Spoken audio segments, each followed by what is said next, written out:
Halika na anak, maganda na tayo para maaga tayo makasimba. Aya niya sa akin. Agad akong tumalima at nagtungo na kami sa kusina para maghanda ng agahan. Ilang oras na nga lang ay bihis na kami lahat. Una muna kaming dumaan sa simbahan, saka kami nagtungo sa mall. Pinabilhan ko si John ng mga bagong damit at sapatos. Maging si nanay at ate ay pinapili ko ng damit. Matapos mamili ay dinala ko naman si John sa kilalang playground sa loob ng mall. Saan niyo gustong kumain, Nay? Tanong ko sa kanila pagsapit ng 12:00. Naglalakad na kami noon patungo sa bahagi ng mall kung saan nandoon ang karamihan sa mga restaurant na pagpipilian. Hawak ko si John sa isang kamay dahil ayaw niyang magpabuhat at nagpupumiglas para ibaba siya. Anak, baka naman maubos na ang pera mo. Magtipid ka din. Saway na sa akin ni nanay. Nay, pinaghandaan ko talaga ito dahil birthday ng anak ko. Hayaan mo na akong gawin ito. Ngayon pa nga lang ako bumabawi sa inyo eh. Diba baby? Hayaan mo nga siya, Nay. Ginusto niya yan. Tumatawang sabi ni Ate Aden. Agad siyang siniko ni nanay. Natuon naman ang tingin nila kay John na noon ay nagsisimula ng mainis dahil ayaw magpahawak sa akin. Naku, ayan na po siya. Nagsisimula na sa kakulitan. Komento ni ate habang nakatingin sa pamangkin. Okay lang ate. Maya-maya naman ay uuwi na tayo. Oh, saan na tayo kakain? Baka nagugutom na rin ito kaya naiinis na. Sagot ko. Natigil kami sa paglalakad. Sinulyapan ko sila nanay na noon ay nag-iisip kung saan kami kakain. Ang mga mata nila ay nakatuon sa restaurant sa harap lang namin, habang si John naman noon ay pilit na inaalis ang kamay ko sa pagkakahawak sa kanya. Nay, saan ba? Tanong naman ni ate kay nanay. Nagmamadali na rin siya dahil tunay na napakakulit na ni John. Gusto ko sana yung parang lutong bahay lang. Dito na lang kaya? Sagot ni nanay sabay turo sa restaurant sa tapat namin. Noon naman saktong nahila ni John ang kamay buhat sa pagkakahawak ko at agad siyang kubaripas na tumakbo palayo. John! Sigaw namin tatlo. Mabilis akong tumakbo para habulin siya. Napakabilis na pala niyan tumakbo. Ang ikinatatakot ko ay kung makakaabot siya sa escalator ng mall. Mabuti na lang at nakita ko siyang pumasok sa isang restaurant na mukhang bagong bukas pa lang dahil may mga balloons sa bungad noon. Mukhang dahil sa mga lobo kaya nakuha noon ang atensyon ni John. Agad ako sumunod, papasok ng restaurant. Malawak at magarbo ang loob ng restaurant at iilan lang ang mga tao sa loob. Agad na hinanap ng mga mata ko si John. Namataan ko siya sa grupo ng mga kumakain sa isang mahabang mesa sa bungad lang ng restaurant. Humahangos na dilapitan ko siya habang sila nanay at ate ay naiwan sa labas at hindi na nagtangkang pumasok. John! Hinahapong tawag ko sa kanya. Nilangon naman niya ako sabay ngiti habang naglalaro sa magarang upuan ng restaurant. Muntik na siyang mahulog sa upuan nang subukan niyang umakyat doon. Mabuti na lang at maaga siyang nasalo ng lalaking katabi niya. Inabot ko siya saka binalingan ang lalaki. Sorry. Nabitin sa era ang sasabihin ko na makilala ang lalaki sa harapan ko. Josh? Para ako sinikmuraan ng matitigan ko siya. Nalalambot din ang aking mga tuhod. Makailang beses akong lumunok ngunit sa halip ay mas lalo kong nadama ang panunuyo ng lalamunan. Marahil dahil sa kaba o sa pagtakbo kanina. Ali, bulong ni Josh. Pero dinig na dinig ko iyon. Mas lalo iyong nagdulot sa akin ng takot. Sinulyapan ko ang mga nandoon na kasama niya sa mahabang mesa. Noon ko lang napansin na halos lahat sila'y natahimik at bakas ang gulat habang nakatingin sa akin. Halos buong pamilya ng mga Castillo ang nandito. Ang atensyon nilang lahat ay nasa akin at kay John. Halos bumaliktad ang sikmura ko sa takot lalo na makilala ko si Madam Lucia. Nalalaki ang mga mata niyang nagpalipat-lipat ang tingin kay John at kay Josh. Matapos yun ay nagtatanong ang tingin ay pinukol niya sa akin. Hindi ko na matagalan ang mga titig niya, kaya muli kong itinuon ang tingin kay Josh. Ngunit wala sa akin ang mga mata niya kundi nakatuon iyon kay John na naglalaro sa tabi niya. When Josh finally looked at me, he gave me a suspicious look. His stares is intent and piercing. Akmang magsasalita siya ngunit inunahan ko na siya. Ali, sorry sir. Narinig ko ang panginginig ng aking boses. Dinampot ko si John at hindi ko siya hinayaang makawala kahit pa nagpupumigla siyang muli. Mabilis akong tumalikod at hindi ko na inintindihan ang sinasabi ni Josh. Labis ang kaba ko habang nagmamadaling lumakad papalayo. Pakiramdam ko hinahabol ako ng kamatayan. Hindi pwede. Mamamatay ako kapag nalaman ni Josh ang tungkol sa anak namin. Bakas ang pagtataka nila nanay nang salubungin ako dahil namumuo na ang luha ko. Bakit? Sa dinami-dami ng tao sa mall na ito, bakit sa Josh pa at ang pamilya pa niya ang nakakita sa amin? Naririnig ko ang pagtawag ni Josh sa akin ngunit hindi ko siya dilingon. Sa halip ay mas binilisan ko pa ang paglalakad, papalayo. Tumayo si Josh at iniwan ang mga kasama para habulin ako pero hindi ako tumigil sa pagtakbo. Josh, where are you going? Come back here! Malakas na tawag sa kanya ni Madam Lucia. Aliyah, ano ba nangyayari? Buong pagtatakang tanong sa akin nila nanay at ate nang salubungin ako. Batid kong namumutla na ako at nagbabadya ng kubawala ang aking mga luha. Nay, umalis na tayo dito. Sa bahay na lang tayo kumain. Sagot ko. Ha? Bakit? At saka sino ba yun? Usisa pa nila na nilingon si Josh. Basta nay, umalis na tayo. Hindi na sila nag-usisa pa. Sinabayan na lang nila ako sa paglalakad at hindi ko na rin narinig pa ang pagtawag sa akin ni Josh. Siguro napigilan na rin siya ng pamilya niya. Dumiretso na kami palabas ng mall patungo sa sakayan ng jeep. Teka nga Aliyah, ano ba nangyayari? Bakit ka ba nagmamadaling umalis? Hindi na nakatiis na tanong ni ate. Hindi na ako nag-abala pang magbukas ng payong kahit pa kinailangan pa namin tumawid sa initan para makarating sa pila ng mga jeep. Saka ako na ipapaliwanag sa inyo. Ang mahalaga, Aliyah! Malakas na sigaw ni ate ng isang kotse na nakapark ang biglang umurong at nahagip ako. Mabilis namang nakapreno ang kung sino man driver noon ngunit sapat pa rin iyon para matumba ako. Pilit kong prinotektahan si John na noon ay buhat ko. Niyakap ko siya ng mahigpit at napadaing na lang ako nang maramdaman ang pagguhit ng sakit sa aking mga tuhod at braso. Anak! Diyos ko! Puno ng pag-aalala ang boses ni nanay nang lapitan ako. Agad kong sinulyapan si John para tingnan kung nasaktan ba siya. Nanlalaki ang mga mata niyang titig na titig sa akin. Wari na uunawaan na niyang nasaktan ako. Ilang saglit nga ay nagsimula na siyang umiyak. Mama! Palahaw niya. No baby, don't cry. Okay lang si mama. Kausap ko sa kanya kahit pa hindi ako sigurado kung naintindihan na ba niya ako. Batid kong pinagtitinginan na kami ng mga tao dahil sa nangyari. Oh my gosh! Liz, are you okay? I'm so sorry, hindi kita napansin. Nang tumuhay ako inamataan ko isang babae na bumaba buhat sa kotseng nakaurong sa akin. Mukha ba siyang okay? Tingnan mo, natakot pa tuloy ang bata. Pagtataray sa kanya ni ate, kinuha niya si John at sinubukang patahanin. Ate! Saway ko sa kanya. Halata naman ang pagka-guilty ng babae lalo na mapagmasdan ang braso ko na nagkagasgas. I'll take you to the hospital para magamot ang mga sugat mo. Sorry talaga, hindi ko sinasadya. Nagpapanik ang boss ng babae at hindi malaman ang gagawin. Inilahad niya ang kamay sa akin para tulungan ako makatayo. Noon ako nagkaroon ng pagkakataon na mapagmasdan siya. Maganda siya. Morena ang kutis, maiksi ang buhok na hanggang batok lang, manipis ang labi na bumagay sa singkit ng mga mata. Ang sexy din niyang tingnan kahit pa simpleng t-shirt at pants lang ang suot niya. Marahil dahil matangkad siya at pwedeng maging modelo o ilaban ng Miss Universe. Basta sa itsura at kilos niya ay madaling hulaan na nakakaangat siya sa buhay. Hindi na kailangan, kaskas lang naman ito. Tanggi ko sa alok niyang dalhin pa ako sa ospital. Napansin ko ang nananaway na tingin sa akin ni ate dahil sa sinabi ko. Ang totoo ay ayoko na ring maabala at makaabala pa. Sigurado ka ba anak? Paniniyak ni nanay. Opo, nay. Sagot ko habang pinapagpag ang mga kamay at damit na nadumihan. Miss, I'll shoulder the expenses. Hindi din ako mapapalagay kung okay lang talaga ako, miss. Kasalanan ko din naman. Hindi ko napansin na nakasignal ka na. Sagot ko dahil yun naman ang totoo. Hindi naman tamang siya lang ang sisihin ko dahil alam kong may pagkakamali din ako dahil sa nagmamadali ako kanina na makaalis. Tinitigan ako ng babae sa katipid na ngumiti. Pauwi na ba kayo? At least, let me drive you home. Alok pa din niya. Nakikiusap ang kanyang mga mata at nang maalala ko ang pagkikita namin ni Josh, ay mabilis ako napapayag. Baka mamaya ay masundan pa kami ni Josh. Okay lang ba? Nahihiyang tanong ko. Natatawang pinagmasdan ako ng babae.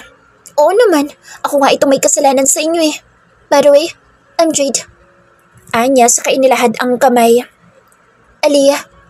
Pakilala ko din at tinanggap ang kamay niya. Sorry talaga, Aliyah. Binalingan niya si John na noon ay tumahan na sa pag-iyak. Sorry din baby ha.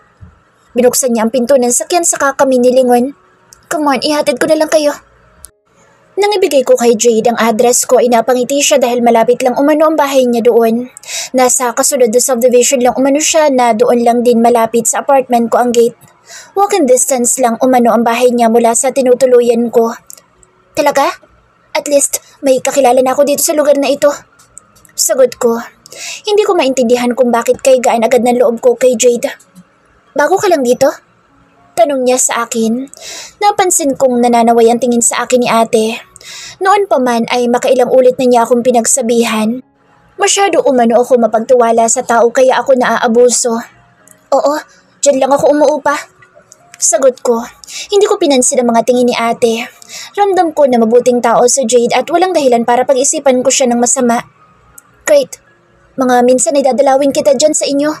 May bibigay din akong cream para hindi magkapeklat yung mga sugat mo. Anya habang nagda-drive. Isasama kong anak ko. Dagdag pa niya. Napamulagat ako sa sinabi niya. Tinignan ko siya dahil hindi ko inaakalang may anak na pala siya. May anak ka na rin? Napangiti siya sa tanong ko. Yeah, pero walang asawa. Anya saka tumawa. Mukhang hindi lang ako ang magaan ang loob sa kanya kundi siya din sa akin. Pareho pala tayo. Sagot ko. Siya naman ang gulat na napatingin sa akin. Napaawang ang bibig niya habang pinagmamasdan ako. Hindi na siya nagsalita at naiilang na nagpatuloy sa pagdadrive. Matapos lang ang ilang minuto ay nasa tapat na kami ng apartment. Salamat Miss Jade ha. Baling ko sa kanya bago bumaba ng sakyan. Jade na lang, Aliyah. Nakangiti niyang sagot. Pasensya na po ulit. Hingin despensa niya kina nanay at ate. Nang makababa kami ng sakyan ay saka ako inusisa ni ate. Ano bang nangyari talaga? Sino bang nakita mo? Parang takot na takot ka kanina. Mutik pa kayo ni John na maaksidente ka, mamadali mo. Si Josh. Nakita ko si Josh. Sagot ko. Hindi agad nakaimik si ate at maging si nanay ay halata ang takot at pag-aalala. Siya yung nasa restaurant kanina. Nakita niya si John. At kasama niya ang buong pamilya niya kanina. Pagpapatuloy ko. Muli ay nabalot ako ng matinding takot. Nay, pag-uwi niyo ingatan mo si John.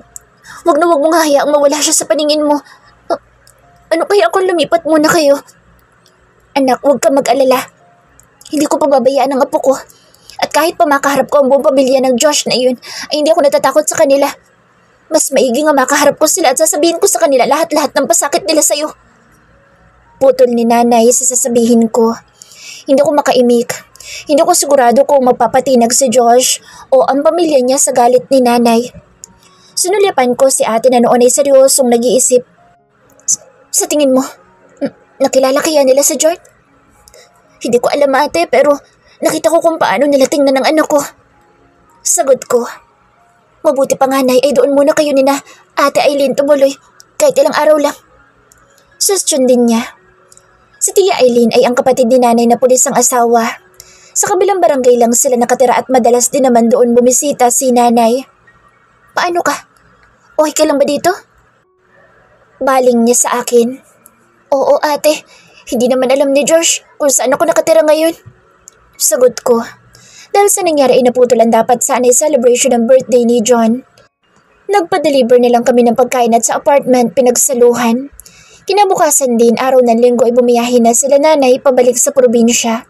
Hindi ko mapigilang makaramdam na lungkot sa pag-alis nila. Kasabay noon ay ang takot na baka may ideya na si Josh hinggil sa sekreto ko. Ngunit lahat ng pag-aalala ko ay nabawasan dahil nakalipas ang buong maghapon, ngunit walang Josh na nagparamdam sa akin. Pilit kong kinukumbinsa ang sarili na hindi nila napansin ang pagkakahawig ni John kay Josh. Siguro naman ay mas natuon sa akin ang atensyon ng pamilya niya. Baka nagulat lang sila na may anak na ako. Ngunit sa tuwing naalala ko ang reaksyon ni Madam Lucia ay nakakaramdam ako ng kaba at takot. Dumating ang araw na Lunes at naging abala na akong muli sa trabaho. Sa dami ng utos ni Sir Luke ay nawaglit na ang isip ko kay Josh. Lumipas ang maghapon at nakalimutan ko na ang mga alalahanin kahit papaano ay napapanatag na ako. Baka naman masyado lang akong takot at nag-iisip. Malamang ay hindi naman nila nakilala si John. Malapit ako sa apartment at naisipan kong dumaan muna sa palengke. Bitbit ang plastic na naglalaman ng mga gulay ay nagmamadali na ako na naglakad pa uwi. Malapit na ako sa apartment nang biglang bumukas ang pinto ng itim na sasakyan na nakaparada sa tabing kalsada malapit sa unit ko. Hindi ko na iyon napansin dahil sa pagmamadali. Ngunit hindi ko inaasahan ang lalaking bumaba buhat doon. Para ako nawala ng lakas. Sa takot ay nabitawan ko ang plastic na dala at nanlaglag pa ang ilang laman noon. Josh, paano niya nalaman ang address ko? Aliyah. Seryoso niyang tawag sa pangalan ko. Josh's gaze is fixed on mine. He's staring at me so intently that I can't look away. Pakiramdam ko ay kaya niyang basahin lahat ng nasa isip ko, maging ang sikretong kay tagal kong iningatan. Ano ginagawa mo dito? Tanong ko kahit panahulaan ko na kung ano ang pakay niya. Inilibot niya ang tingin sa paligid hanggang sa natuon ang mga mata niya sa aking apartment. He exhaled deeply before responding. Where is he? He asked. His voice dangerously calm. Sino? Tanong ko. Hindi ko na maitago ang kaba maging sa boses ko. Habol ko ang hininga dahil pakiramdam ko ay naubusan ako ng hangin. It's suffocating just to be around him. Don't act as if you don't know who I'm talking about. Alam mo kung sinong tinutukoy ko. Hindi ko alam ang sinasabi mo. Sagot ko. Pilit kong itinago ang takot. Hindi ko na matagalan ang mga mata niyang mapanuring nakatitig sa akin. Humakbang na akong papalayo at akman lalampasan ko na siya ngunit mabilis niya akong nahawakan sa braso. Pilit niya akong iniharap sa kanya. Aliyah, ano ba? Bakit ka ba nandito? Inis na tanong ko. There is no point in denying it, Aliyah. Alam ko ng anak mo ang nakita ko. Madiin na sabi niya. Bigla ay nakikiusap ang kanyang boses, gayon din ang kanyang mga mata. Para naman akong binuhusan ng malamig na tubig sa narinig. Ilang saglit ako nakatitig lang sa kanya at walang salitang namutawi sa aking bibig. Alam na niya ang tungkol kay Josh? Ano naman kung alam mo na ang tungkol sa anak ko? Pwede bang umalis ka na dahil madami pa akong gagawin? Hindi ko alam kung saan ako humugot ng lakas para ipagtabuyan siya. Ayokong tanggapin ang katotohanan ng nalaman na ni Josh ang sekreto ko. Ngunit sa halip na umalis ay hindi siya nagpatinag. He stared directly into my eyes. Now is your chance to tell me the truth. Anak ko ba si John? Diretso niyang tanong. Parang tinatambol ang dibdib ko sa kaba. Alam niya maging pangalan ni John? Iniiwas ko ang mga mata sa kanya. No, hindi ako aamin. Ngunit kahit na anong pilit ko hindi ko magawang magsalita. I can neither confirm nor deny that John is his son. Josh sighed exasperatedly. Aliyah, you choose. You'll tell me the truth now? Or I'll find it out for myself. Madiin at may halo ng pagbabanta ang boses niya. Mas lalo kong kinabahan dahil doon. Alam kong seryoso siya at kapag ginusto niya ay mabilis lang niyang malalaman ang totoo. Para ano pa at gusto niyang malaman? Why do you want to know, Josh? Hamon na tanong ko sa kanya. He looked at me with wide eyes. Hindi niya magawang magsalita dahil sa tanong ko. He seemed to be at a loss for words. As if discovering the truth will change our situation.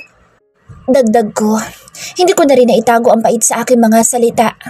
Nararamdaman ko ang pag-iinit ng aking mga mata kung kaya itinuon ko ang tingin sa malayo. Ni sa panaginip ay hindi ko na naisip na mangyayari pa ito. Ni hindi ko nga inaasahan na makikita ko pa siyang muli. Ano ko nga si John? Maya-maya ay bulong niya. Hindi tanong iyon bagkus ay para bang sigurado na siya sa sinabi. Why didn't you tell me? Puro ng pait at hinanakit ang boses na tanong niya. Dahil doon ay marahas ko siyang nilingon. Naririnig mo ba sarili mo, Josh? You think I'll tell you? Matapos sa mga nangyari? Hindi ko na napigil ang emosyon. Ngayon humalagpos ang galit na ilang taon kong kinimkim. Alam kong sa sinabi ko ay para ko na rin kinumpirmang anak nga niya si John. Pero wala na akong pakialam. Bakit gusto mong malaman ha? May magbabago pa ba kapag nalaman mong may anak ka? Oo. At the very least, he'll know who his father is. At handa akong suportahan siya. May karapatan din ako malaman ng totoo. May kataasan na rin ang boses niya na lalo kong ikinagalit. Wala na! Halos sapuin ako sa lakas ng sigaw ko. Batid kong nakakuha na kami ng atensyon ng mga dumadaan. Kitang-kita ko ang pagkabigla niya dahil sa pagsigaw ko. Maging ako'y nagulat sa sariling reaksyon. Hindi ko inaasahan ang mararamdaman ko ngayon. Hindi ko alam na sa kailaliman ng puso ko'y nakatago ang galit at hinanakit na kinikimkim ko. Noon ko pa sinasabi sa iyo ang totoo, Josh. Ilang beses ako nakiusap na pakinggan mo ako. Nagmakaawa ako sa iyo na harapin mo ako, pero pinagtabuyan mo ako. Hindi mo ako pinapaniwalaan at pagod na ako magpaliwanag sa iyo. Paulit-ulit mo ako pinagtatabuyan. Bakit ngayon sa akin may tinatanong ang totoo? Kung anak mo si John, may halaga pa ba sa iyo ang salita ko? Paniniwalaan mo ba ako? Dumaan sa mga mata niya ang kalituhan. I can also see the panic in his gorgeous dark eyes. I used to be mesmerized by his. Those orbs used to comfort me. But now whenever I see them, all I feel is pain and fear. All my feelings seem to have been released at once. Tuluyan na naglandas ang mga luha ko sa aking pisngi. Sa tingin mo ba, sasabihin ko pa sa iyo noon na buntis ako, matapos mo akong paalisin? Pinabayaan mo ako, Josh. Kaya ko na sarili ko ngayon. Maayos na kami ng anak ko at hindi niya kailangan ng ama. I didn't abandon you, Aliyah. Alam mo ang dahilan kung bakit tayo naghiwalay. Sagot niya. Alam ko? Honestly, hindi ko alam. Isang araw, nagising na lang ako na ako nang pinagbibintangan niyo sa pagnanakaw ng data ng ClickIt. Nalaman ko na lang na kinamumuhian mo na ako. That has nothing to do with John. Tila nahihirapang sagot niya. May karapatan pa rin ako sa bata. Leave, Josh. Umalis ka na lang, please. Huwag mo na lang kaming guluhin. Hindi kita ginuro noon kahit hirap na ako. Sinunod ko sinabi mo umalis na lang ako sa buhay mo. Tiniis ko lahat. Kaya ngayon ako naman makikiusap sa iyo, please. Huwag mo na kaming pakialaman ngayon. Umiiyak na pakiusap ko. Parang pumitik ang ulo ko sa labis na emosyong nararamdaman. I can't deal with him anymore. Ayoko na siyang harapin pa. Maaaring dinadaya ko ng aking paningin dahil nabasa ko ang pagdaan ng sakit sa mga mata niya habang nakatitig sa akin. Humakbang siyang papalapit sa akin ngunit nagli akong umatras. Natigilan siya sa reaksyon ko. Ramdam kong gusto niya akong hawakan ngunit pinigil niya ang sarili at naiinis ako dahil nakikita ko nasasaktan din siya. Josh, please. Umalis ka na lang. Huwag mo na akong guluhin. Pagod na ako. Pwede bang kalimutan mo na lang na minsan nakilala mo ako? Ulit na pakiusap ko. Ito ang tangi kong hiling ngayon. Mas gugustuhin ko panlimutin na lang niyang minsan ay may Aliyah na dumating sa buhay niya para hindi na niya ako guluhin. He froze in shock at my unusual request. His eyes began to tear as well, which baffles me. Noon, may sasakyang tumigil sa tabi ko at nang bumaba ang sakay noon ay agad kong nakilala si Jade. Aliyah! Nagtatakang tawag niya sa akin. Mabibilis ang hakbang niya palapit sa akin at mas lalong kumunot ang noon niya pagkakitang umiiyak ako. Agad niyang binalingan si Josh na noon ay hindi malaman kung ano ang gagawin. Excuse me, anong ginagawa mo sa kaibigan ko? Mataray na tanong niya sa lalaki.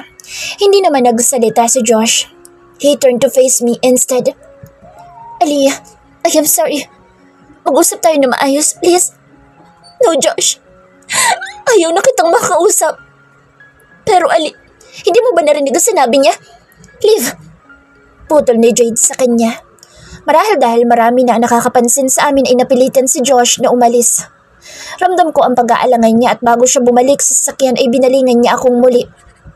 I am sorry, pero hindi ko magagawang gusto mo. Lalo pat alam kong may anak tayo. Narinig ko ang pagsinghap ni Jade at nanlalaki ang mga matang binalingan ako. Noon tumalikod si Josh at sumakay na sa kanyang sasakyan. Ako naman ay parang nanghina dahil sa sinabi niya. Mabuti na lang at katabi ko si Jade na noon ay nakaalalay sa akin. Okay ka lang? Malumanay na tanong niya sa akin. Umiling ako habang nagpupunas ng mga luha. Sa mga kamay niya inamataan ko ang isang botelya ng cream. Marahil yun ang cream na ipinangako niyang ibibigay sa akin. Sorry, Jade. Pero magulo ang isip ko ngayon. I understand. Pareho tayo ng sitwasyon ngayon. Anya, saka ako inalalayan papasok sa aking apartment. Sumunod ako sa kanya, bagamat ang isip ko'y gulong-gulo. Mas lalo akong nalulumo sa tuwing maaalala ang huling sinabi ni Josh. Hindi siya titigil lalo pa at nalaman niyang may anak kami. At malakas ang pakiramdam kong hindi ito ang huling beses na magkakaharap kami. Naputol ang paglalakbay ng aking isipan nang biglang bumungad sa harapan ko si Sir Luke. Kunot na kunot ang noo niya at nahuhulaan ko ng hindi maganda ang kanyang mood. "Have you submitted the document to Mr. Capote?" Tanong niya sa akin. Napasinghap ako nang maalala ang utos niya na iyon. Hindi ako agad nakaimik habang mataman siyang nakatingin sa akin. I guess he already knew the answer to his question. Shit, paanong nalimutan ko ang utos niyang iyon? I'm sorry, sir. I'll send it to him right away. Sagot ko habang mabilis na binuklat ang file na ipapadala ko sa client namin. Sa sulok ng mga mata ko'y nakita ko si Miss Monica na napapailing habang nakamasidin sa akin. Inuwasan ko naman ang mga mata ni Sir Luke. Kahit hindi ko siya tingnan ay nahuhulaan ko ng galit na siya. Noong isang araw pa ako pulos mali sa trabaho. I can't concentrate at work and it's all because of Josh. Sa tuwing naiisip ko siya, hindi ko maiwasang matakot. Paano kung gumagawa na siya ngayon ng paraan para makuhang anak ko? Nakahinga lang ako ng maluwag nang tumalikod na si Sir Luke at pumasok na sa kanyang opisina. Kailangan ko mag-focus. Hindi makakatulong ko ngayon pa ako mawala ng trabaho sa kaiisip ko sa maaaring mangyari. Psst! Ano nangyayari sa'yo? Noong isang araw ko pa palaging tulala. Hindi na nakatiis na tanong ni Miss Monica. Sorry, may iniisip lang ako. Tipid na sagot ko. Nagdududa ang tingin sa akin ni Miss Monica ngunit agad niyang naunawaan na hindi pa ako handang magkwento sa kanya. Focus, Aliyah. Focus. Baka magalit ang mabangis nating boss. Paalala niya. Tumango ako, saka siya malawak na ngumiti sa akin. Alam kong kahit pabiro ang pagkakasabi niya ay seryoso siya sa paalala sa akin. Kahit papaano ay nagawa ko lahat ng iniutos sa akin ni Sir Luke bago matapos ang araw. Takot ko na lang nasasantahin niya ako. Ngunit hindi nakatakas sa mga mata ko ang mga tingin na ipinupukol sa akin ng masungit kong amo. Para bang may nais siyang itanong ngunit pinipigilan ang sarili. Or maybe it's my imagination running wild. Imposible namang interesado siya sa buhay ko. Napahugot ako ng malalim na hininga habang naglalakad patungo sa aking apartment. 4 days have passed since Josh confronted me. Nakapagtatakang hindi na niya ako pinuntahang muli. Tinawagan ko sila nanay para ipaalam ang komprontasyon namin ni Josh at maging sila'y hindi naman umano pinuntahan doon ng lalaki. Tinanggap na ba niyang hindi ko siya papayagang makita si John? Napailing na lang ako. Heto at lumilipad na naman ang isip ko sa kanya. Kung tutuusin ay dapat akong magpasalamat na hindi na ako ginugulo ni Josh. Ang dapat kong isipin ngayon ay ang tahimik na buhay para sa amin ni John na imposible kong hahayaan kung makalapit sa amin si Josh. Isa pa ay hindi ko alam kung paano tatanggapin ang pamilya niya, lalong higit ni Melody kapag nalaman nilang may anak kami. Magiging komplikado lahat, lalo na't ikakasal na si Josh at mas mahirap ipaliwanag kay John ang sitwasyon namin. Isa pa, kung ako nasa kalagayan ni Melody ay masasaktan ako. Aliyah! Napatuwid ako ng tayo sa narinig. Instantaneously, my heart rate increased. Kilala ko ang boses na iyon. Kahit hindi ako lumingon ay alam kong si Josh ang tumatawag sa akin. Nasa tapat na ako ng unit ko at kinukuha ang susi noon sa bag. Hindi ako lumingon at nagdasal na sana'y guni-guni ko lang ang lahat ngunit muli niya akong tinawag. Nang lingunin ko siya ay nandoon siya sa likod ko at nakamasid sa akin.